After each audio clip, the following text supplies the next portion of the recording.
Welcome to the Triathlon Nutrition Academy podcast, the show designed to serve you up evidence-based sports nutrition advice from the experts.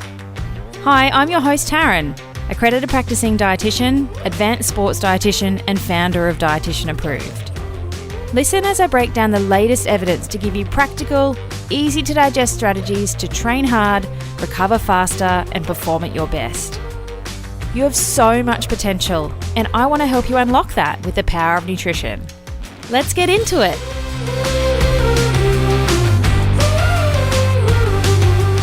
Welcome to the podcast, Erin. Woohoo! Yay! So excited to be here. So I wanted to get you on because, honestly, everything you touch turns to gold. Like, you're just having epic race after race after race, and I'm like, man, this chick races a lot. But every time you do it, you're like dancing on the top of the podium. I'm like, what is going on? What is the secret? So I want you to share some of that like secret sauce with the listeners today, because honestly, you are on fire. Thanks. I'm happy to share. It's been so much fun, and talking about it will be fun too. To give people a bit of a background, how long have you been doing triathlon for? Where do you live? How'd you fall into this crazy sport? All those sorts of things.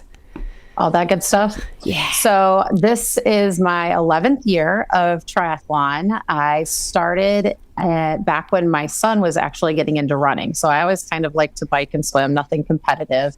But I kind of hated running, still kind of do. Ditto. But with my son wanting to do some running and he was young, I did a 5K because he wanted to do a 5K. And so it's kind of like, hey, I'm doing all three sports now, why not? And so I did my first triathlon in 2012 and was addicted from go. Just loved every minute of it. The finish line feeling, the camaraderie, just everything about it. And honestly, the feeling of accomplishment was huge for me. So yeah, stuck with it for a lot of years. I've gotten to do some really cool races. I got to do Kona. I got to do World Championships last year. And getting into World Championships last year, there was a race here locally that I wanted to do. And I had a coach at the time that wouldn't let me. It was too close to World Championships.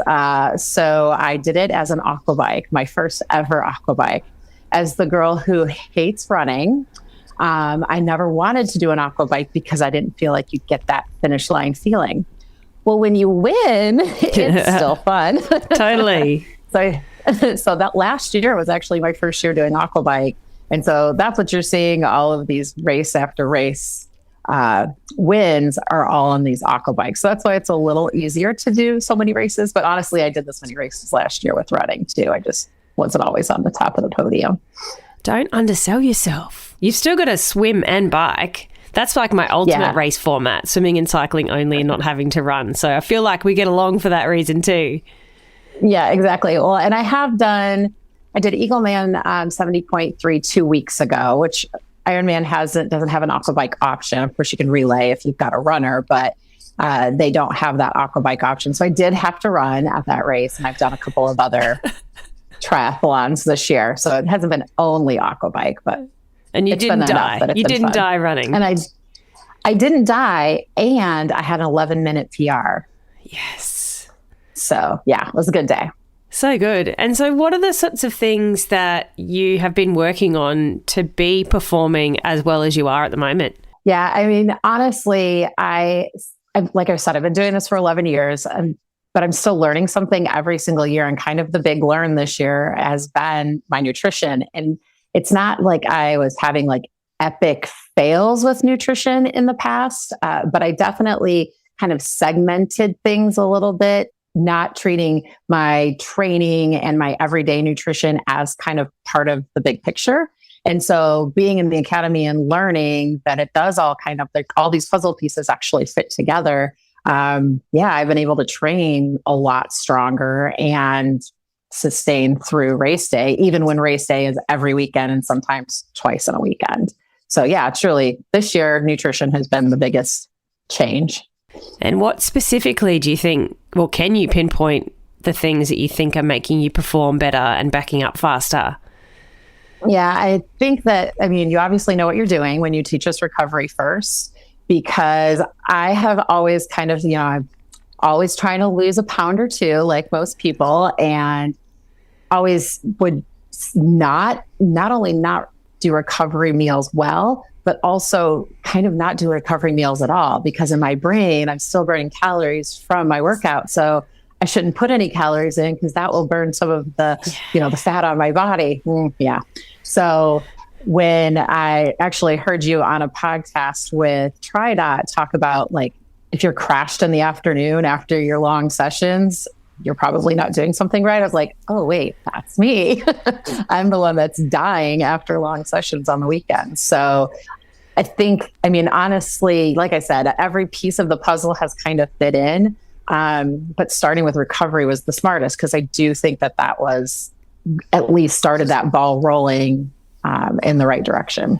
It's amazing how many people do suck at recovery. And I always talk about it in that way, like triathletes just suck at recovery, because it is a mindset shift to go from thinking that not eating is going to help you reach your goals, when really we need to flip that script altogether and make sure you're putting the right building blocks in your body at the right time to then drop some body fat. Let it relax. Let it actually do that afterburn, in inverted commas, that is, I don't know. I don't even know if it's a thing, but just making sure that you are actually putting the right things in your body so that you can get the most out of it. It's so important. And it's just a hard mindset shift when you come from a dieting culture, dieting mindset. Like, restriction is going to help you get there. And it's the complete opposite end of the spectrum that we need to be focusing on.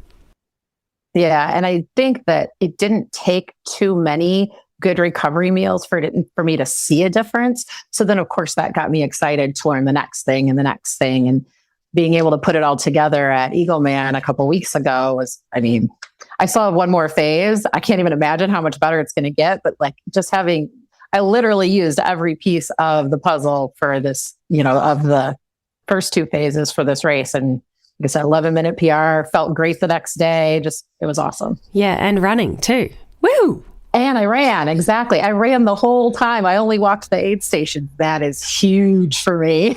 Yes. I love your goals that you set for yourself. Like, you have these different tiers. Can you walk me through your tiers of your goals and what you call them? Yes, I am obsessed with goal setting. I used to be a teacher, so I even would help my kids set goals. But I have 3 goals, and they are a rock star goal, a super happy goal, and a happy goal. And the rock star goal is kind of what most people set for their goals. Maybe it's a PR, maybe it's, the best that they think they can do, but it's always kind of that stretch goal is the rock star goal. And then kind of the lowest one, the happy goal, is just like something I'm pretty sure I'm going to be able to do. That way I'm celebrating no matter what. Like, I'm trying to set myself up always to celebrate something. So for some races, it's legitimately finish with a smile. Other races, I will put a time to that happy goal. And then honestly, super happy is just kind of somewhere in between. Because, when I know I'm not going to hit that rock star goal, I don't want to give up. So that's what that super happy goal is for. So yeah, I've had a few super happies this year and lots of rock stars. So it's been fun. Yeah, I love that methodology. And I think a lot of people could take that away and use it themselves, because we often set ourselves up to fail. Whereas you've got different tiers so that you're always feeling successful and like you're achieving something, which is why we do the sport anyway, right? We're age group athletes. We do it as part of our entire life, in addition to work, family, all those sorts of things.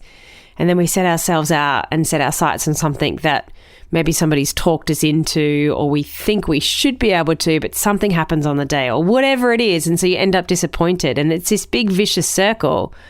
Whereas if you set some tiers for yourself, then you're always going to be happy. And honestly, you should be happy anyway if you can piece together swimming, cycling and running in your life. A lot of people can't do that. Right. Legitimately, finishing with a smile is something to be happy about, right? So yeah, that's why for the big races, that's often my happy goal, because that's what we should be. Yeah, I love that. So you are just finishing up phase 2 of the Academy program and about to head into phase 3.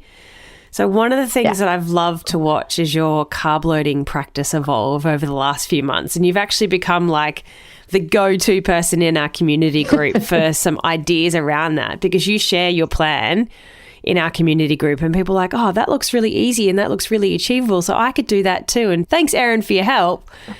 What sort of things have you been learning about carbohydrate loading for yourself? And then how have you felt as you've practiced it multiple times over time? Yeah. So, I think the biggest learning part of it was that it is so individualized, right? Like the way you carb load is probably not going to be anywhere near the way that I'm carb loading in terms of how much we need and how long we need. So I have always carb loaded with now that I know that that's not really what I was doing, but with a pancake breakfast for dinner the night before. Happy to say that that still fits into the bigger plan. Yeah. But I was doing that regardless of the length of the race, right? Like sprint, Olympic, and 70.3, and even a couple of fulls that I've done. And so, yeah, I love that you teach us that, it's not just doubling. It's not just, it shouldn't be the same. And it's not just as simple as double every time. So once we learned carb loading at that week's masterclass, I, of course, was in the middle of my crazy race blocks. And so I was able to incrementally increase and not only the amount, but the days, and get myself to what works for my body. And so I was able to test it out before the race on Eagleman a couple of weeks ago. And that's not even my most important race this year. So the fact that I was able to practice at that level and work on it a little bit more before the next one is awesome. And did you feel physically different carb loading versus what you used to do? So I think probably the place that it showed up the most was on that run. And the fact that I was able to actually run every step except for the aid stations. I did let myself walk. There was no bonking, and it was a super hot day. So to have the energy and not bonk at the end, yeah. And like I said, I still felt great the next day. It wasn't even like I was beat up. Of course, I did my recovery right as well. But I wasn't beat up and just exhausted. I was actually more exhausted from my last vacation than I was my last race. Funny. And you do race a lot, like you fit in a lot in your life. You seem to be racing every single weekend. In fact, you told me that you sacked your coach because they were like, you race too much. And you're like, nah, what are you talking about? True. So North Carolina, which I don't think I said that earlier, but I live in North Carolina, and North Carolina's race season is kind of funny. We have a kind of early season. I come from Michigan, so way earlier than Michigan. But we have an early season, and then we have a summer break because it's so stinking hot. Yeah. And then we have a fall season. So I actually just finished up that spring, early summer season. The Eagleman a couple weeks ago was my last race for 2 months. So I've actually got a little bit of a break here. I'm able to periodize my meals correctly because it's a little lower training load right now. And then I'll ramp back up into the fall season starting in August. So, and on the hydration thing, like you're a relatively heavy sweater, I think, so far with the work that you've done in that space. So that's probably not a bad strategy for you. Yeah. So that was the last masterclass before my training or before my race. And so I dived in knowing this wasn't my big race, and I tested it basically on race day. I did a little bit of practice and one training session beforehand, but I did everything you talked about in the masterclass, and it was great. I did sweat a lot, but I was not dehydrated at the end of the race. Okay, that's good. That might also be why you didn't feel absolutely trash the next day too, because you weren't in a dehydration hole. Yeah, definitely. And a lot of people that I raced with definitely complained about how much the heat affected them. And I mean, I was hot, don't get me wrong, but I survived it in a way that I didn't expect to. Yeah, it's so good. Would you plan to do some hot races in that little gap? Would you travel for anything? Or do you think it's a good strategy for you going forwards to have a little bit of a break through the really hot months and come back after a adaptation phase in the middle of a block? So far it's worked out. So this is my third year in North Carolina. And so far it's worked out that I have actually taken the break and not traveled during that time.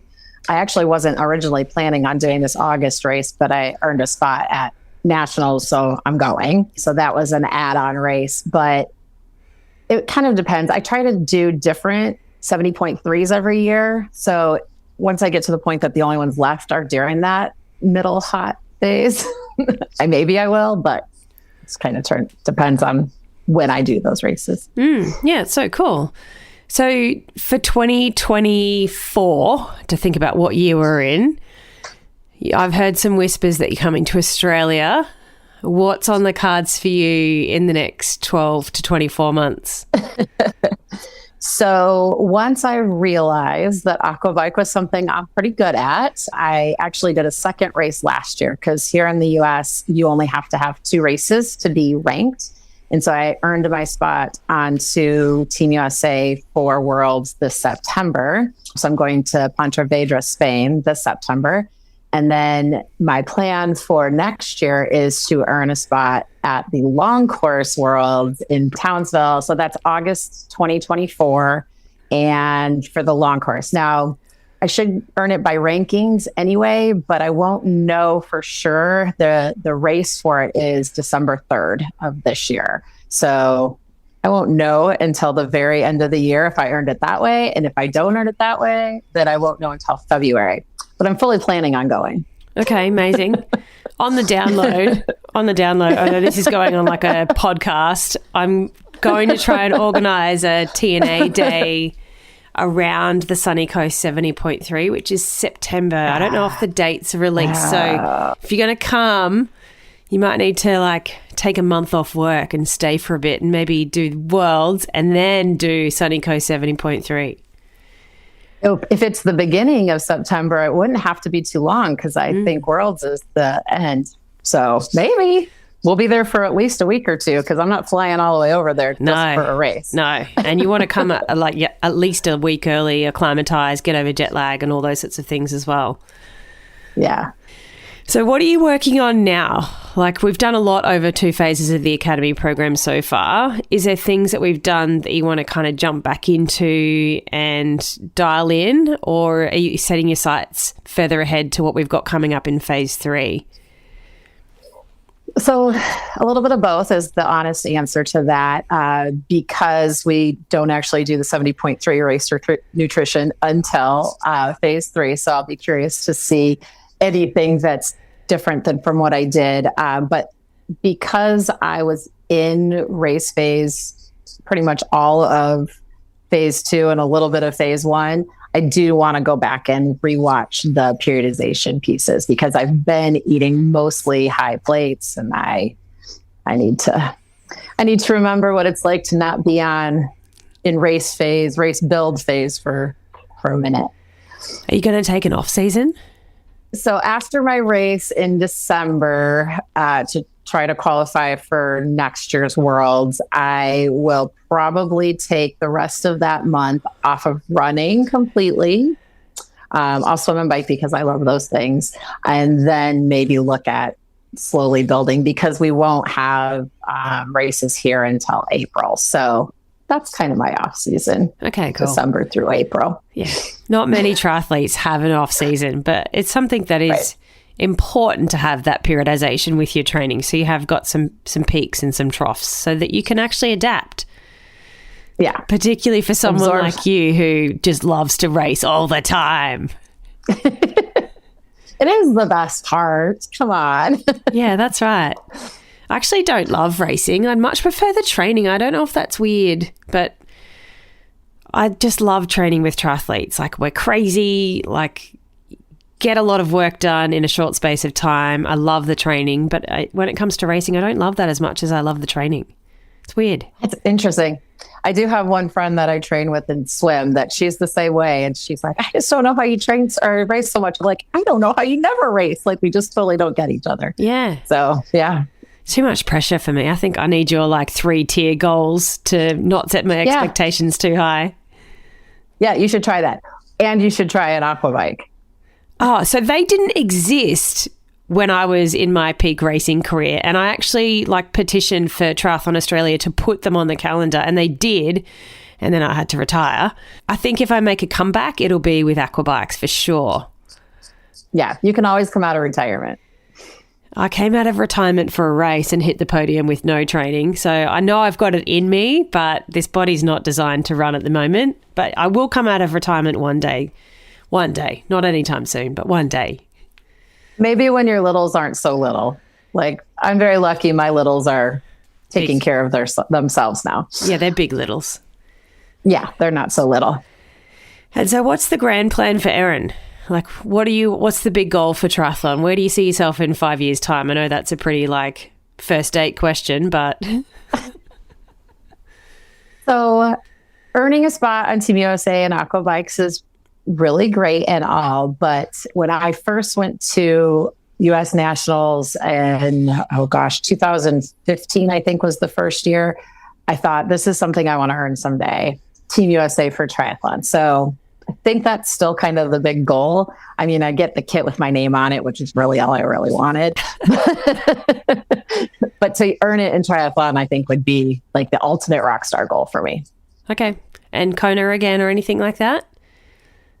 No, Kona. I mean, it was a really amazing race. Don't get me wrong, but I had a little bit of the race blues after it. I actually took a year off after it because, I mean, gosh, it's the biggest race. What do you do now? So I'm glad I did it. It was amazing. I did it in a charity spot for Women for Tri and raised $27,000 for that organization. Wow. So it was a worthwhile experience, but I'm not in a hurry to get there again.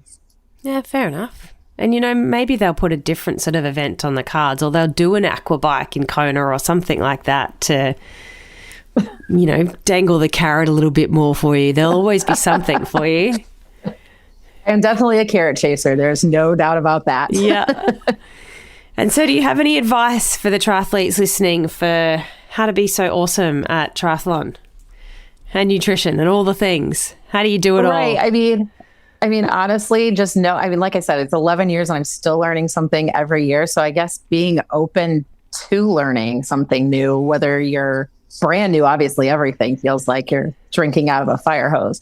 But even after doing it for so many years, just being willing to learn something new. And yeah, for me, choosing to do nutrition this year, it was super smart and I'm glad I did it. And so wherever you are in your journey, you'll regret not doing it sooner. Yes. Is honestly the truth. Because 11 years in was a long time to wait to figure it out. Yeah, I hear that all the time. Like, because you've never worked on your nutrition with anyone before now, have you?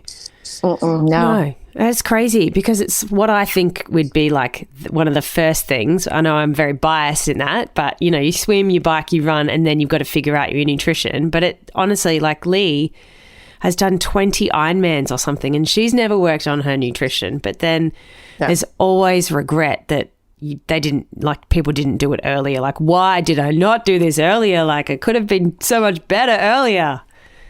Right, for sure. And I mean, I've done 2 fulls. So, I mean, I thought about nutrition and I read about nutrition and I talked to all of the other triathletes about what they were doing. But like I said, I mean, one of the biggest learning things is that we are all going to we have different needs. And thankfully you teach us how to figure out what our needs are through data, which I love. You do write a good carb loading plan out. I've seen the numbers. I love it. I love me a calculator and an Excel spreadsheet. Yes, most people do.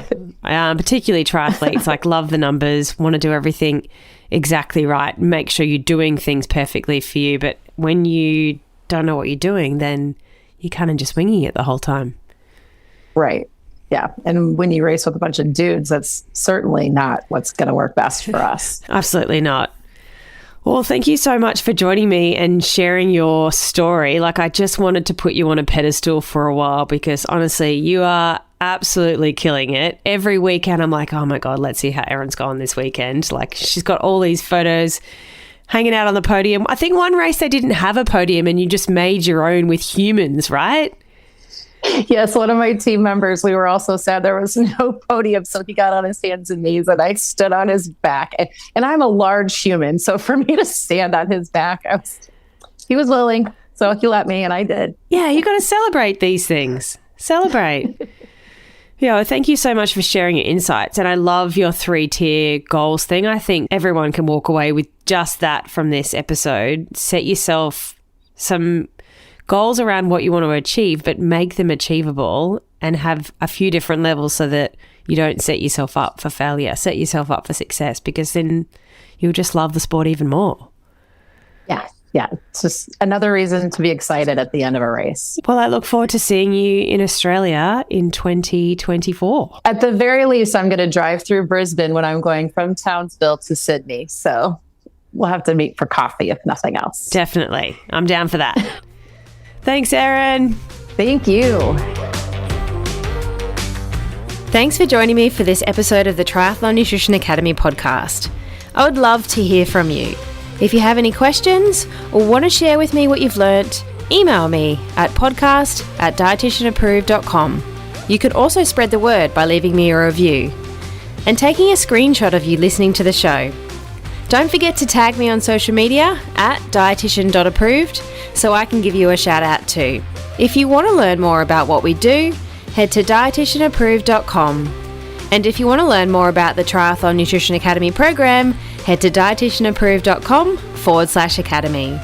Thanks for joining me, and I look forward to helping you smash it in the fourth leg. Nutrition!